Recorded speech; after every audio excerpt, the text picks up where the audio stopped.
Jadi bagian dari perjuangan kemerdekaan Indonesia, tapi pas merdeka malah dilupain. Itulah nasib kaum Tionghoa di Indonesia.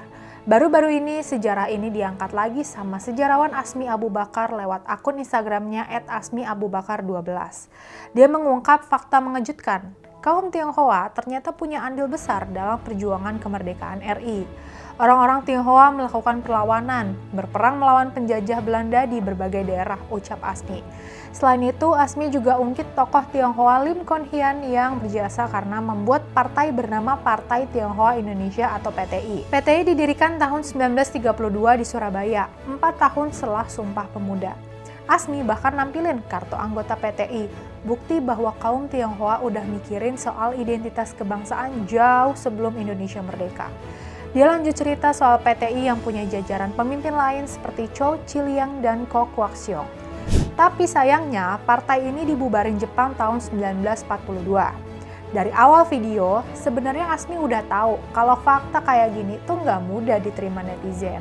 Tapi ya, dia menganggap netizen begitu karena nggak tahu dan terlalu lama dicekokin narasi yang salah. Nah, di luar ekspektasi Asmi, ternyata ada respon unik yang dilontarin netizen. Ada salah satu netizen yang justru mengakui jasa orang Tionghoa dan bahkan berterima kasih. Tapi nggak mau kalah, orang itu malah bilang Tionghoa di masa kemerdekaan lebih banyak jeleknya dibanding baik-baiknya. Orang Tionghoa kan banyak pengkhianatnya bang, ucap Asmi mengutip komen netizen. Asmi pun mempertanyakan kenapa orang itu bisa menyimpulkan orang Tionghoa seakan-akan buruk. Menurut saya, saudara kita tersebut juga merupakan korban dari rezim Orde Baru, ucapnya, yang selama puluhan tahun menghilangkan sejarah kepahlawanan orang-orang Tionghoa, bahkan memfitnahnya, lanjutnya.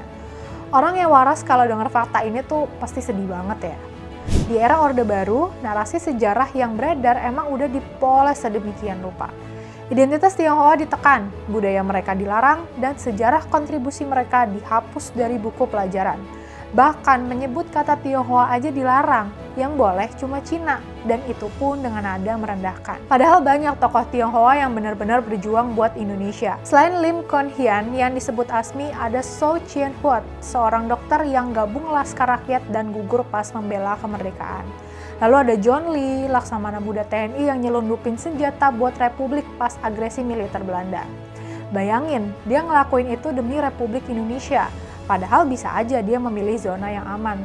Tapi dia pilih ikut perang, pilih perjuangin Indonesia. Gimana bisa generasi kita tumbuh dengan pemahaman yang utuh kalau sejarahnya aja udah dipretelin dari dulu.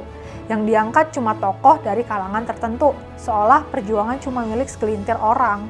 Padahal realitanya perjuangan tuh rame-rame, multi etnis, multi budaya, dan multi keyakinan. Jadi kalau sekarang masih ada yang menganggap kaum Tionghoa cuma penumpang dalam perjuangan bangsa, itu nggak boleh kita biarin.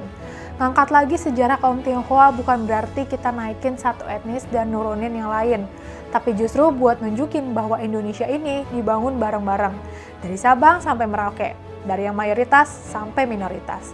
Hormati yang berjuang, siapapun dia. Hargai perbedaan, dan jangan pernah ngulangin diskriminasi yang sama.